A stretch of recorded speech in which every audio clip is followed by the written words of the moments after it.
Las granjas de pequeña escala producen no solo comida, pero también hierbas y muchísimos productos más. Tienen una productividad increíble. Se trata de alimentar a las personas y estas granjas a pequeña escala lo pueden hacer mucho mejor que las granjas de los sistemas dominantes. Y eso es porque ellos producen una agricultura y unas interacciones prósperas. Se trata de una solución win-win en que todos ganan. Y esto es el opuesto de la economía global de la producción de comida, que es responsable de la destrucción de la productividad. Efectivamente, ha reducido la cantidad que podemos producir de nuestros suelos. También ha causado la contaminación, como sabéis todos, ha destruido nuestros suelos.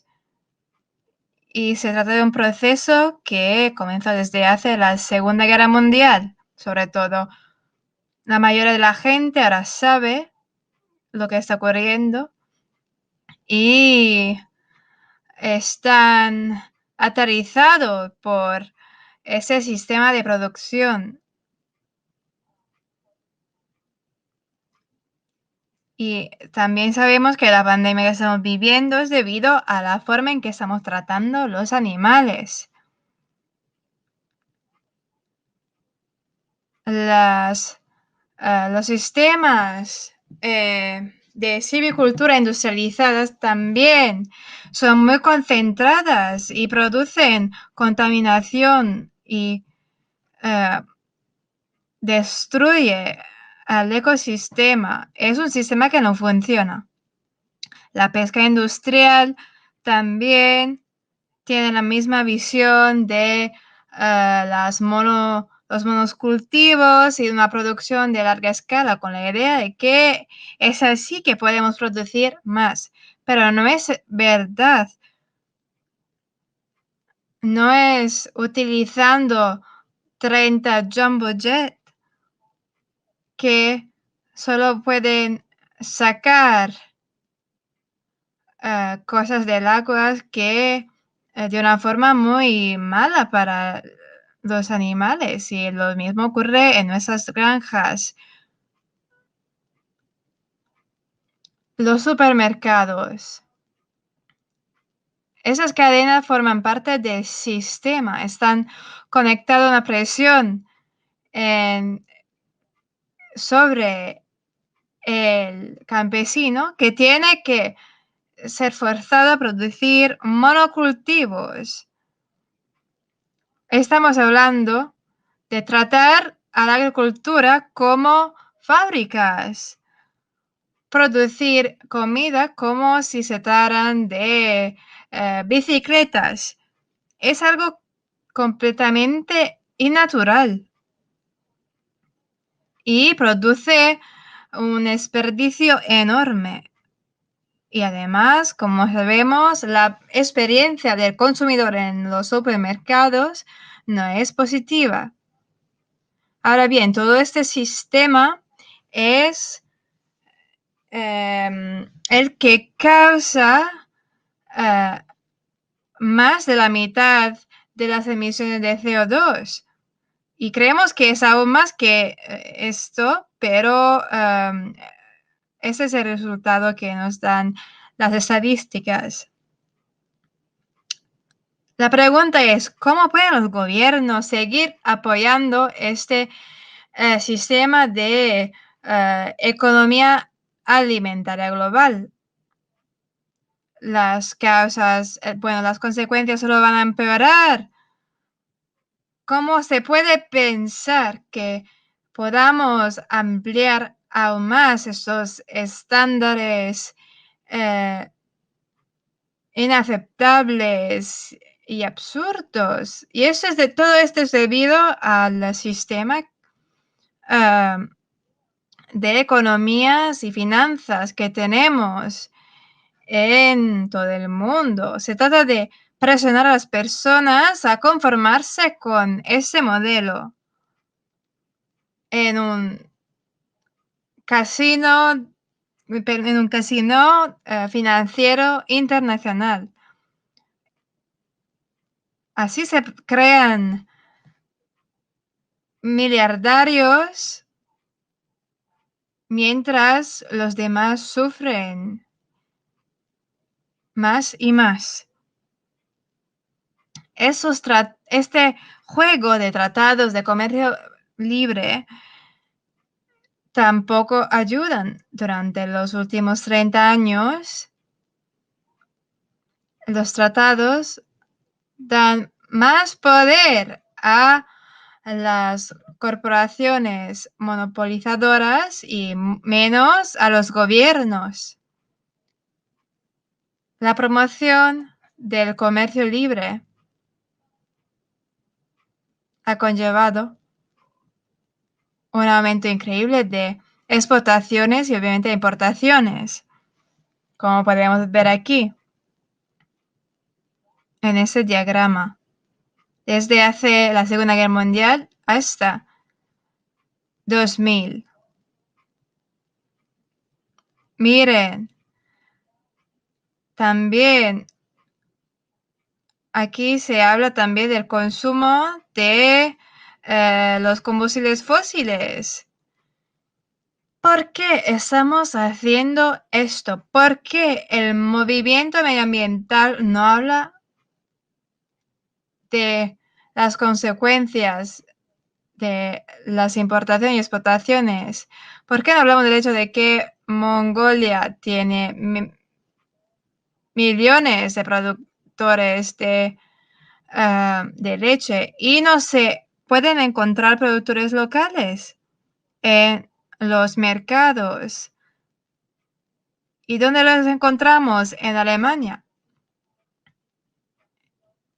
Y luego tenemos varios tipos de pescados que se transportan a todos lados, de Noruega al sur de África y muchas más cosas.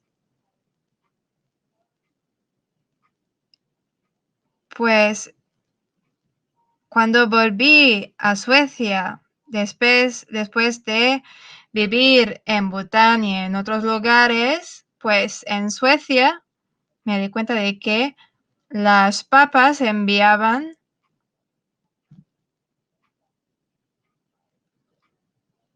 por calle en los años 70 a Italia para que se pudieran limpiar y luego poner en bolsas de plástico y luego volverían a Suecia. Y esto ahora ocurre aún más a través de aviones y otros tipos de transportes. Y esto conlleva también una utilización de plástico enorme. Eso es lo que los gobiernos están haciendo. No se trata solo de lo que hacemos nosotros en nuestros hogares. Se importan y exportan siempre los mismos productos. Y estamos hablando de toneladas de carne que se importan y se exportan. Lo mismo se pasa en el Reino Unido con la leche, por ejemplo. Y esto está conectado a otra tendencia, o sea, el hecho de que la ciencia ahora está aún sigue siendo al servicio de los provechos.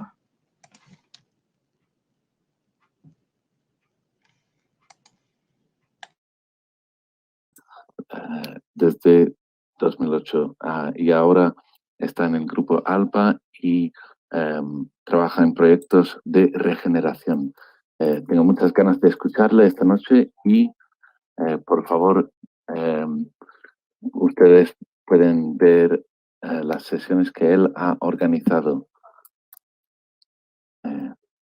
Bienvenidos, bienvenidas y bienvenidos todas y todos. Es un placer estar aquí a hablar de esta planta maravillosa, el maíz, y la manera en que estamos intentando conservarlo y la manera en que queremos preservarlo para futuras generaciones. Entonces, si ahora miramos las diapositivas, pues soy coordinador social de la Red de Guardianes de Semillas en Ecuador y trabajo en este ámbito desde el 98 y fui el cofundador de la red en 2002. No sé si podemos poner esto en pantalla completa y si podemos pasar a la primera diapositiva, por favor. Entonces, bueno, somos un pueblo de maíz.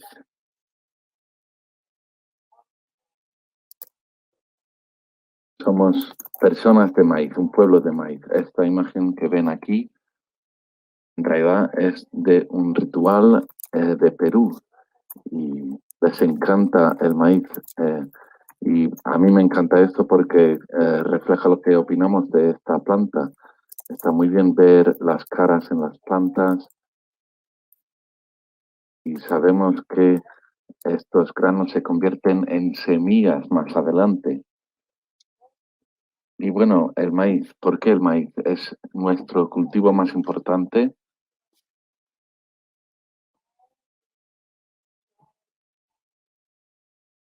¿Cuáles son los orígenes del maíz? Esto lo voy a repasar rápidamente. Entonces, a izquierda tenemos teosinte, que es otra planta, otra especie relacionada al maíz y es el ancestro de maíz. Y al lado tenemos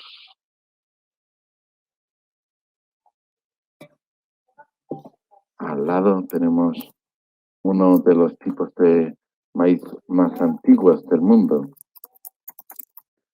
Bueno, la pregunta es cómo hemos transformado estos granos en el maíz de hoy en día. Es un milagro y demuestra los conocimientos profundos que tenían las personas en, bueno, miles de años atrás, en Oaxaca, en México. ¿Y por qué ha sido polémico? Pues durante un siglo los científicos hablaban de si si el teosinte era el ancestro del maíz o no, porque parecía un salto demasiado grande, parecía imposible. Los pequeños conocimientos en el pasado parecía imposible que con esos conocimientos pudieran hacer esta transformación.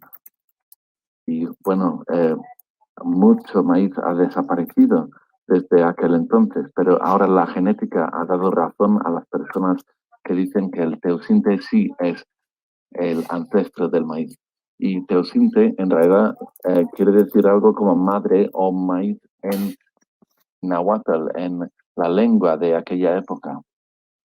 Los agricultores, los campesinos indígenas siempre han sabido que el teosinte es el ancestro del maíz, pero nunca les hemos preguntado porque son campesinos, ¿no? Y a veces perdemos tiempo por el hecho de faltar respeto a los pueblos indígenas. Entonces aquí ven la transformación en Mesoamérica.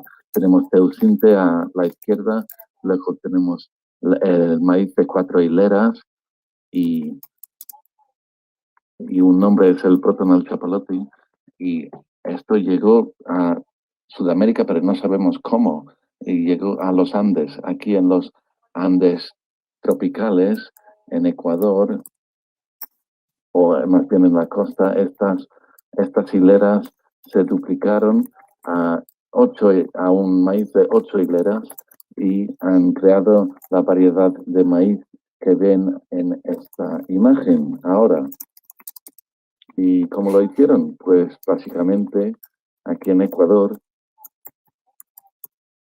Bueno, el mundo tiene unos 20 climas y tenemos 18 de estos climas que se encuentran en Ecuador, que es una locura para un país pequeño.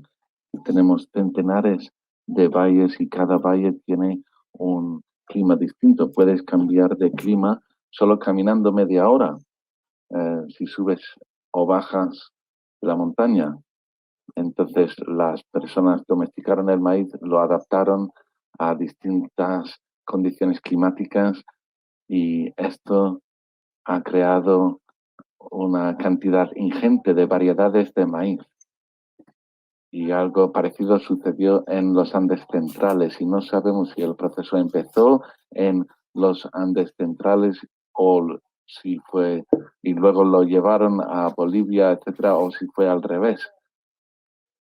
Aquí en Ecuador y Colombia tenemos una variedad loca de, de maíz.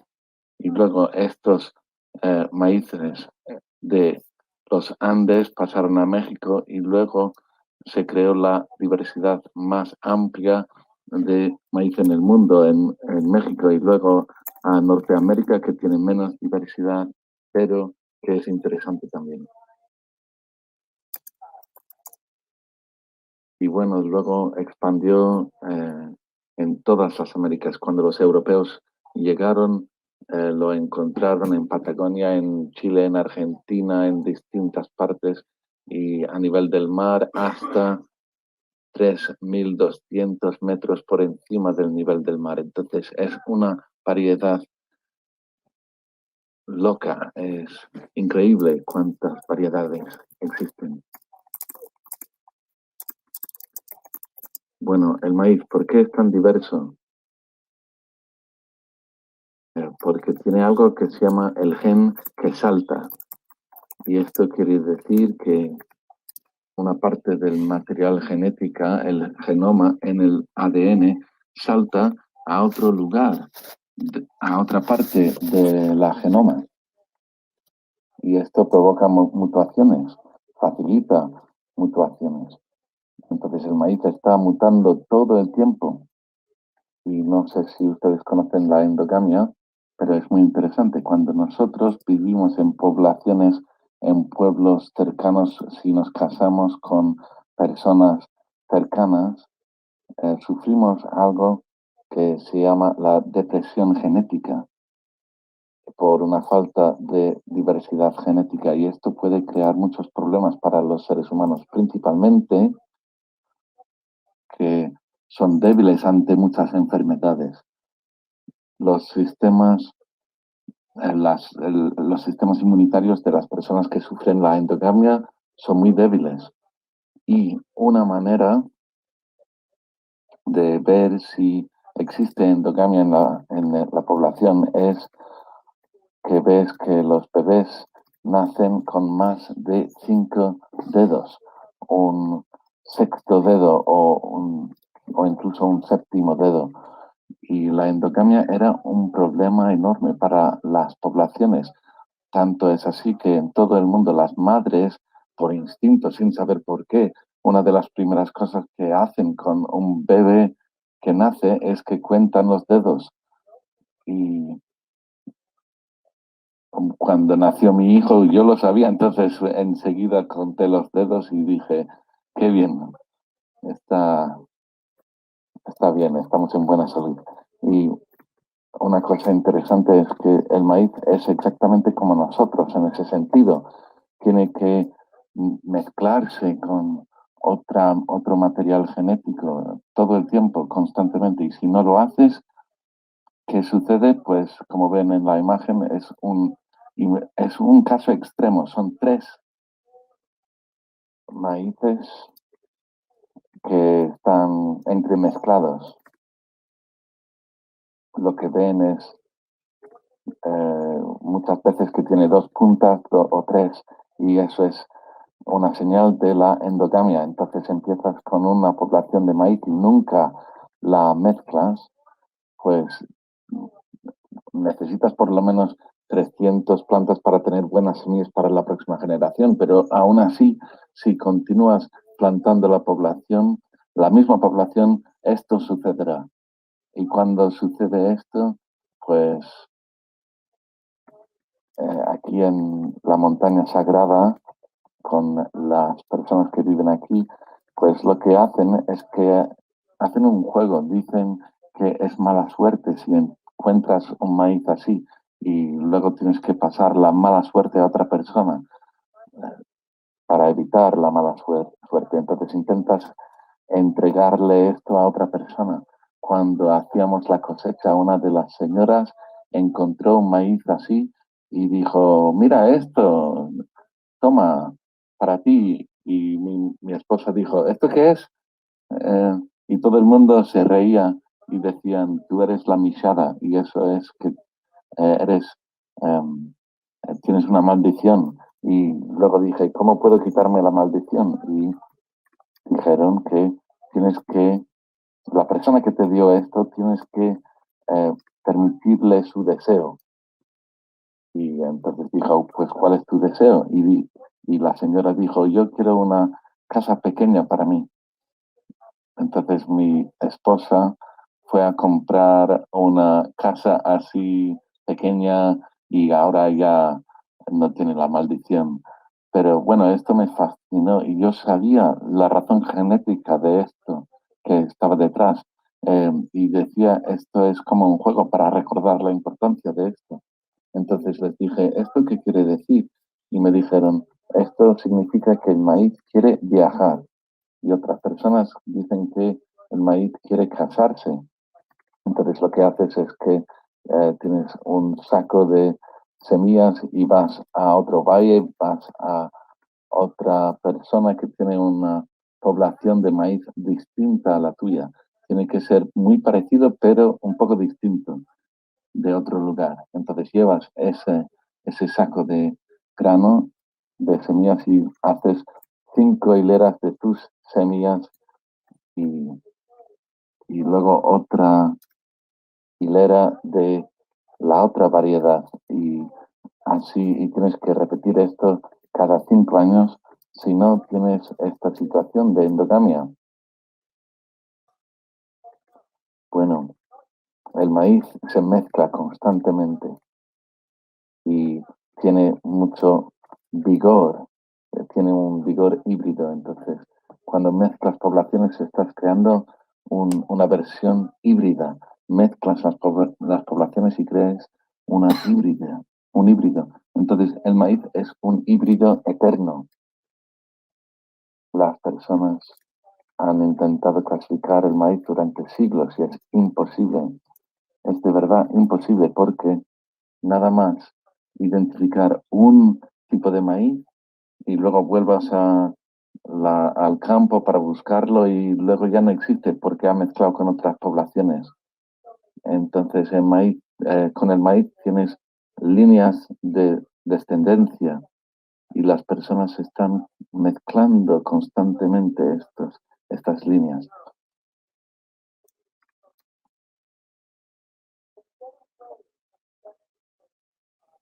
Es imposible clasificar el maíz. Ven, esto es de una parte del norte de Ecuador y esta es la cosecha de un campo y estas plantas se mezclan constantemente.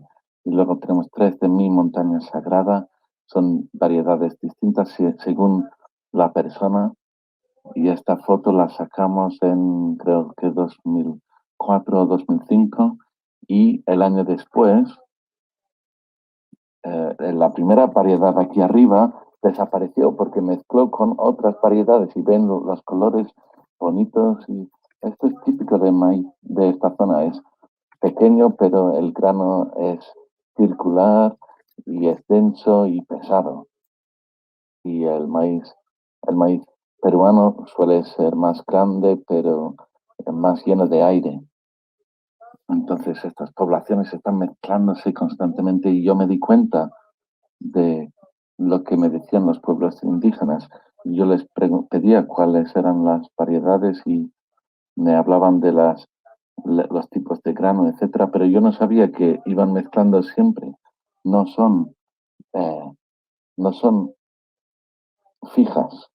Entonces, ¿cómo cultivamos el maíz. Bueno, esto es muy anciano. Lo que ven aquí es un maíz, es el maíz tunicado. Y en esta variedad, cada grano tiene su propia capa. Entonces, cada grano está cubierto por su propia hoja. Entonces, solo un aspecto interesante. Bueno, ¿y cómo cultivamos el maíz? Este es el sistema Milpa. Es un nombre que viene de México y también es conocido por el sistema de las tres hermanas, por los pueblos indígenas de Estados Unidos, pero es el sistema más común en toda América, de Canadá a Argentina. Así cultivaban el maíz las personas y es un sistema muy común en mi país. El maíz nunca es un único cultivo, siempre forma parte de un sistema que incluye las habas, los frijoles que, que van subiendo y luego distintos tipos de calabaza. Tenemos un tipo que es común en las zonas de baja altura y otro que es de las montañas. La función de los frijoles es dar nitrógeno al suelo y las calabazas cubren el suelo, mantienen la humedad, crean un ecosistema y evitan las malas hierbas y también es una parte de la dieta local. Bueno, entonces aquí tienes una dieta completa y tienes de todo, proteínas, carbohidratos en el maíz y tienes verduras y tienes el flor de la calabaza también. Y luego hay un hongo que a veces destruye el cultivo del maíz, pero se considera una eh, se considerará un alimento especial. Entonces es un sistema increíble, maravilloso y produces muchos más alimentos por metro cuadrado que otros cultivos, otros sistemas de cultivación. Y ahora el siguiente. Ahora vamos a hablar de los distintos tipos y los distintos usos. Ahora aquí vemos algunas de las variedades que tenemos y voy a explicarles algunos de los usos. Y ustedes ven el maíz negro. Hay otro uso que se me olvida ahora. Bueno, siguiente. Vemos algunos de los usos, algunos de los alimentos que preparamos y hablaré de estos alimentos más adelante. Un segundo.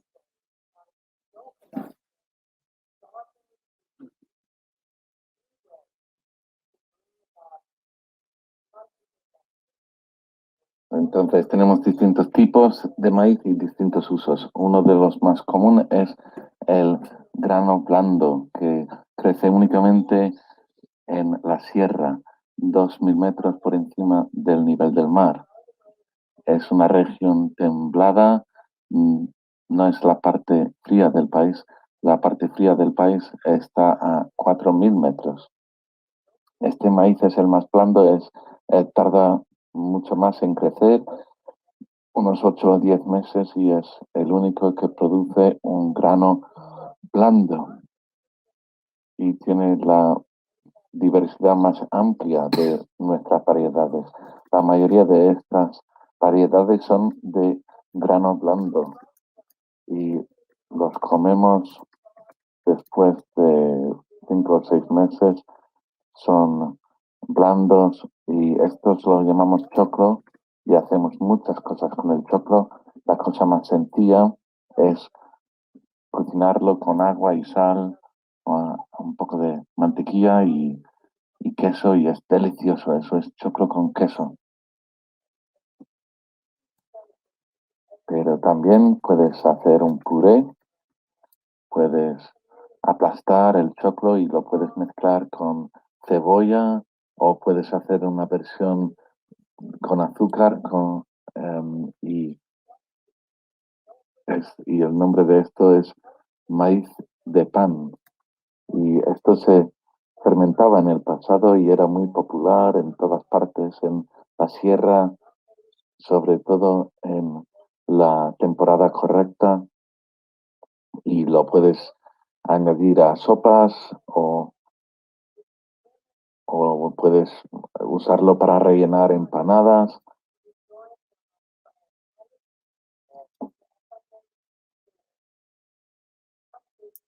Y luego se pone más maduro, madurece y lo usamos en distintos tipos de sopa y luego cuando se seca lo cosechamos en agosto y luego podemos hacer el tostado. He buscado la traducción y en inglés se dice parched y eso quiere decir que lo metes en aceite en una olla de barro y lo cueces hasta que explote. Pero no es el popcorn, no son las palomitas, es algo distinto. Y si podemos ir atrás, una diapositiva, vemos aquí que es la imagen a la derecha, por encima. Entonces eh, es un grano, es lo que llamamos chocho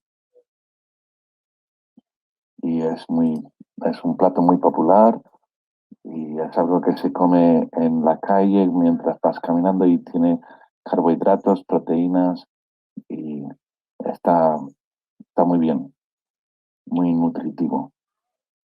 También hacemos harina, lo aplastamos para hacer harina, lo molemos para hacer tortillas y si vamos atrás vemos las tortillas.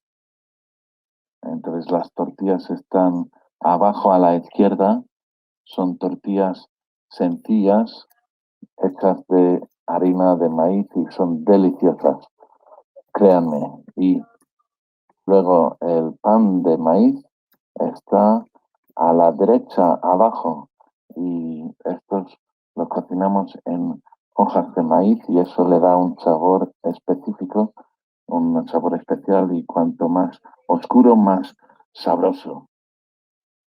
¿Y qué más tenemos? Pues la harina de maíz lo podemos usar para hacer distintas cosas. Podemos hacer postres.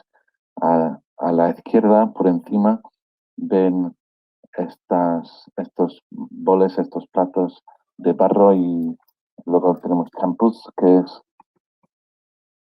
un poco de fermentación, se convierte en algo dulce, denso, no es algo que bebes, lo comes con una cuchara. O bueno, lo puedes casi beber, pero es bastante pesado.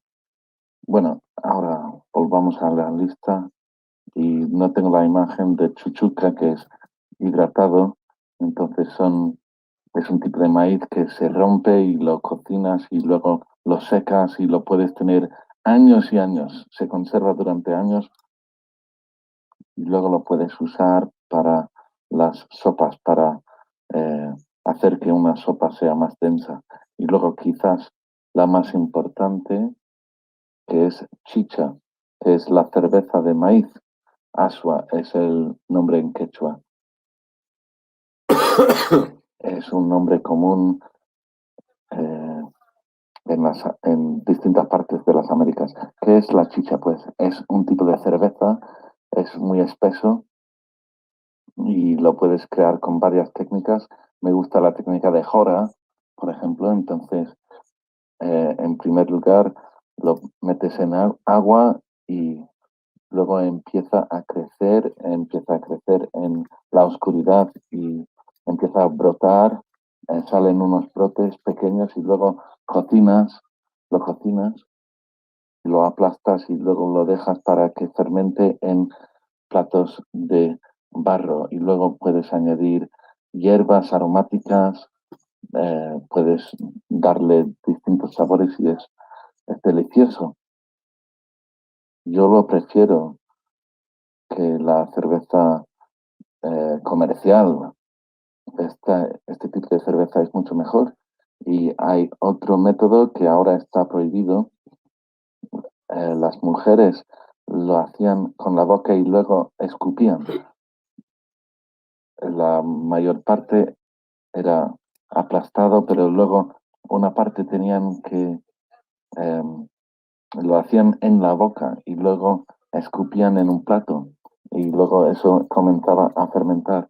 Las personas siguen haciendo esto con el maíz con cassava, pero ahora en la sierra no se ve y ahora es bastante peligroso en tiempos de COVID, ¿no? Bueno,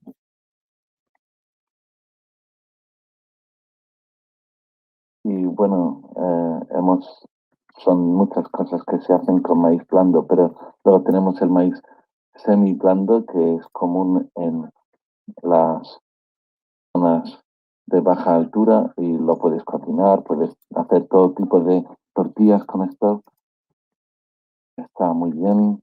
Y en las zonas bajas solo necesitas 4 meses para que esto crezca, pero es más duro. No encuentras maíz blando, pero crece más rápido.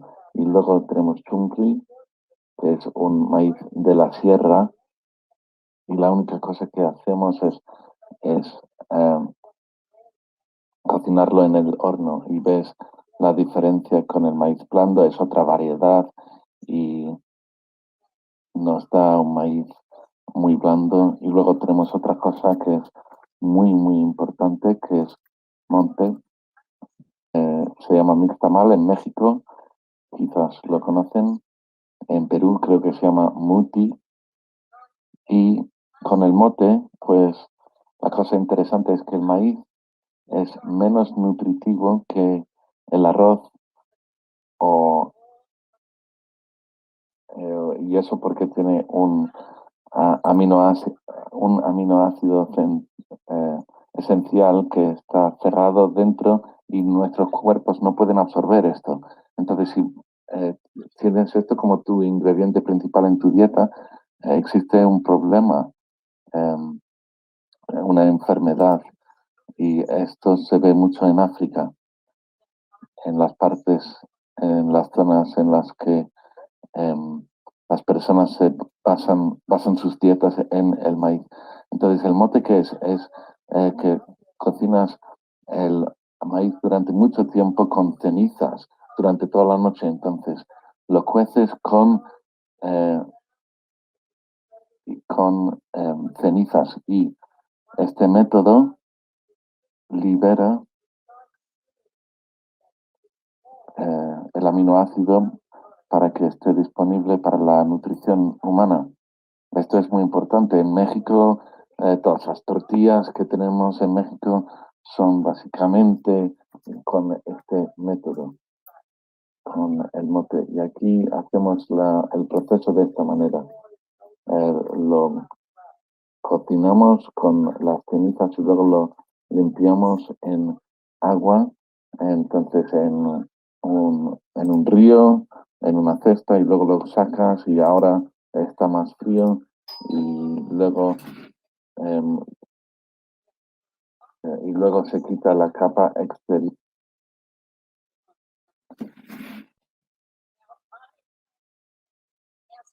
Canas, sufrimos algo que se llama la depresión genética por una falta de diversidad genética y esto puede crear muchos problemas para los seres humanos, principalmente que son débiles ante muchas enfermedades.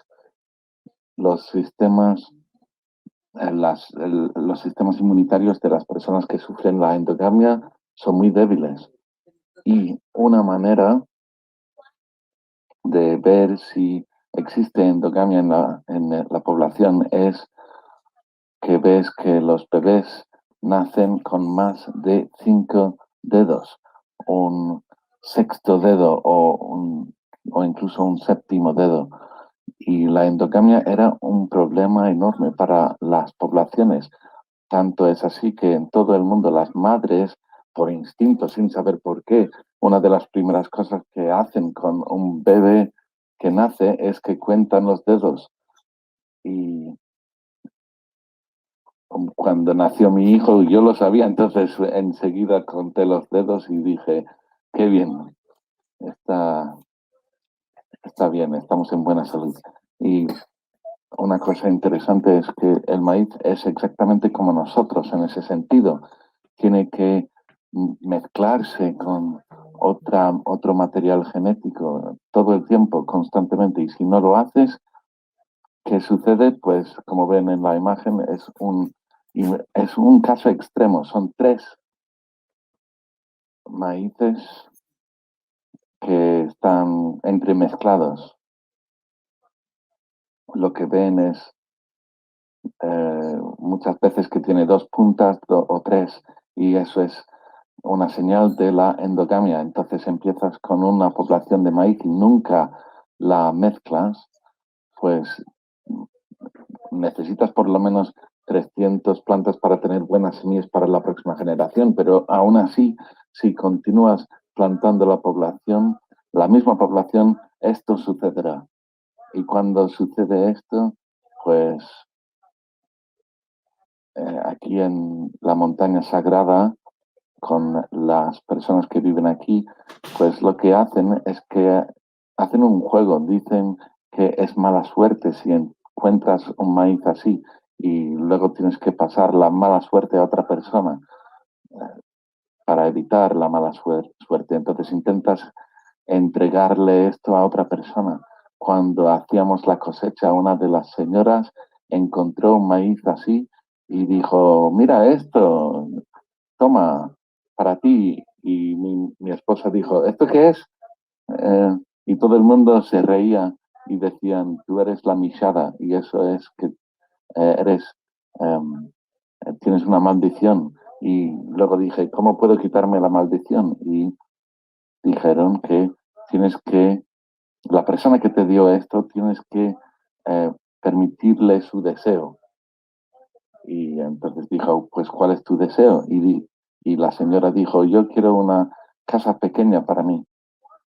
Entonces mi esposa fue a comprar una casa así pequeña y ahora ya no tiene la maldición.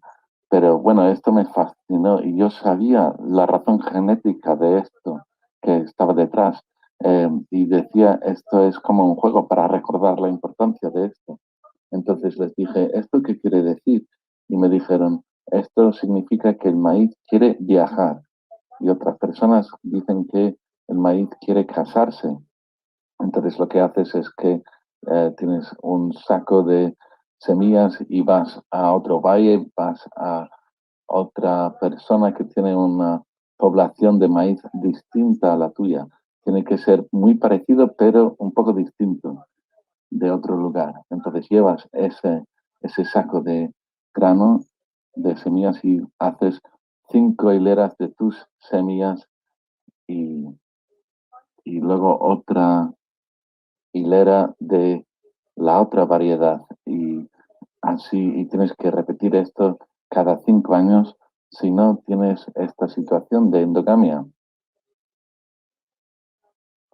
Bueno, el maíz se mezcla constantemente y tiene mucho vigor, tiene un vigor híbrido. Entonces, cuando mezclas poblaciones, estás creando una versión híbrida. Mezclas las poblaciones y creas una híbrida, un híbrido. Entonces, el maíz es un híbrido eterno. Las personas han intentado clasificar el maíz durante siglos y es imposible. Es de verdad imposible porque nada más identificar un tipo de maíz y luego vuelvas al campo para buscarlo y luego ya no existe porque ha mezclado con otras poblaciones. Entonces, con el maíz tienes líneas de descendencia y las personas están mezclando constantemente estas líneas.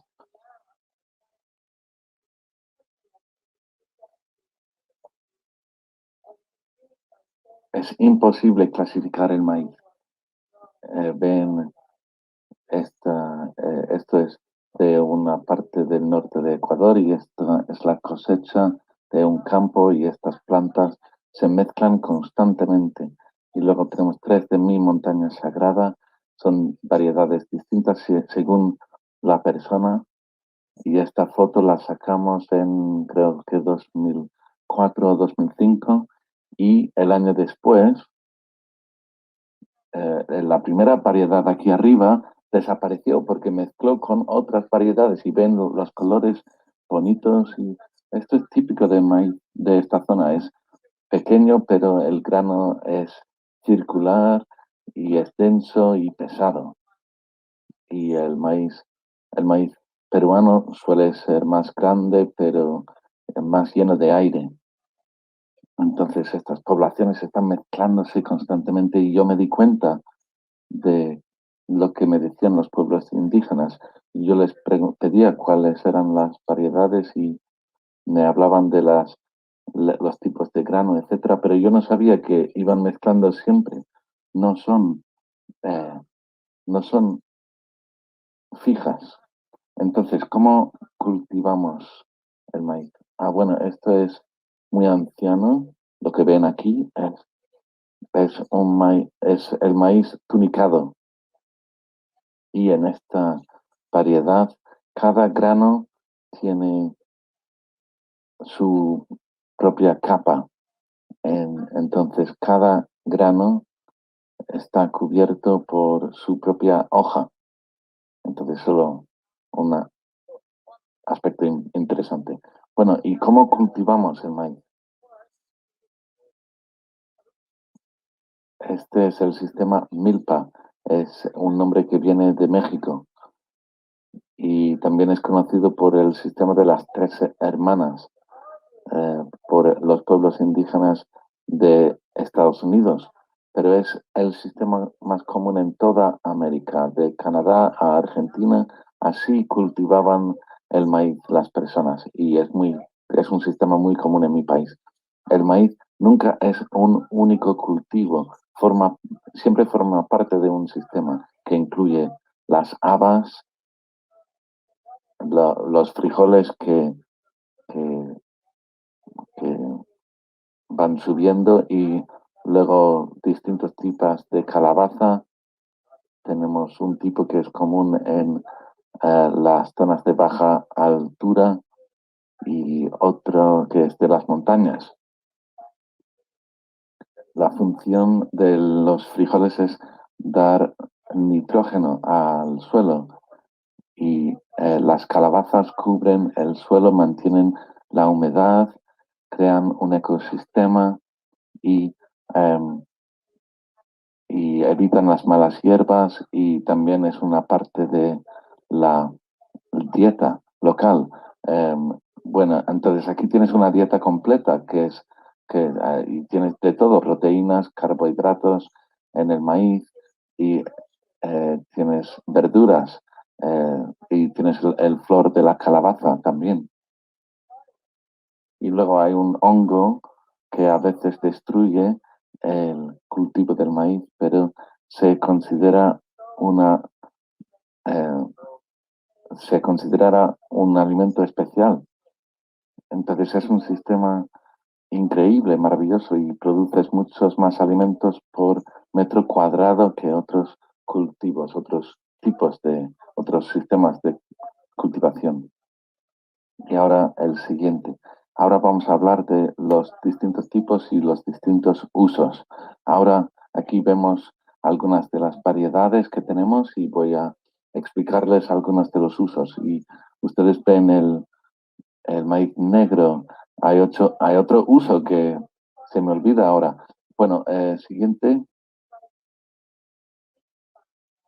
Vemos algunos de los usos, algunos de los alimentos que preparamos y hablaré de estos alimentos más adelante. Un segundo.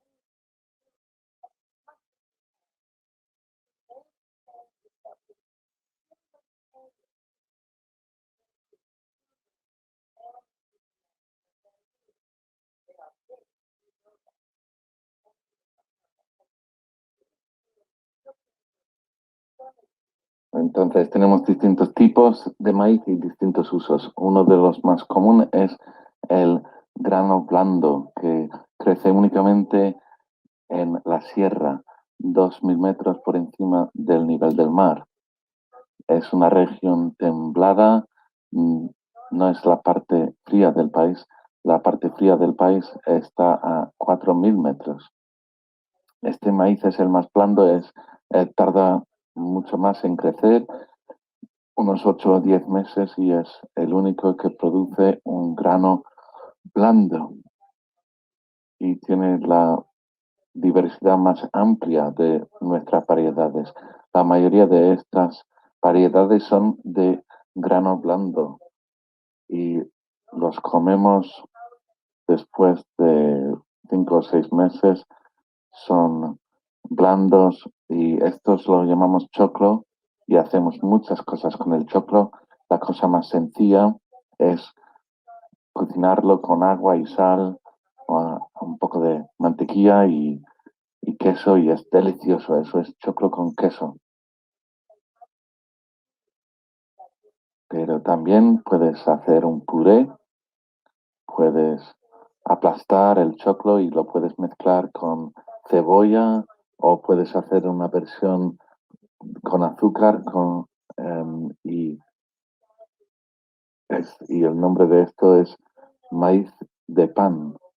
Y esto se fermentaba en el pasado y era muy popular en todas partes, en la sierra, sobre todo en la temporada correcta, y lo puedes añadir a sopas o puedes usarlo para rellenar empanadas.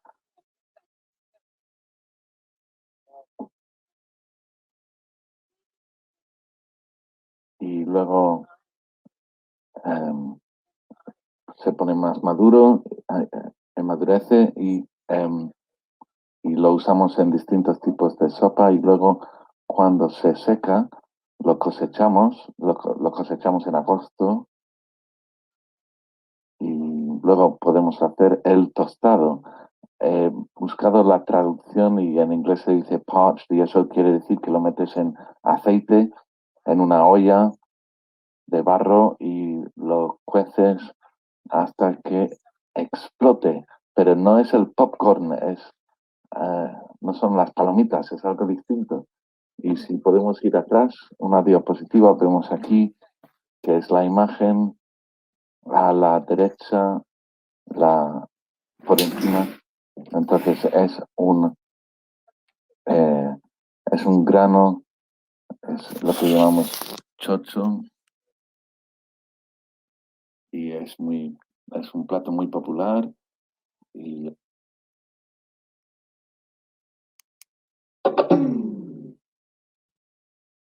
tenemos los genes para ser humanos. Me recuerda casi la desconexión, si hay una desconexión.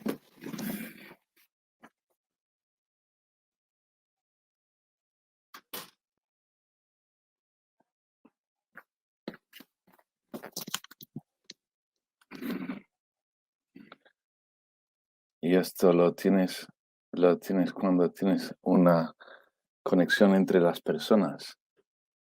La diversidad, la combinación de diversidad y la conectividad, pues estamos en contacto con la vida, con las personas, con los animales, las plantas, y es un camino de alegría, y espero que muchas más personas se unan a esto. Muchas gracias, y gracias a Alex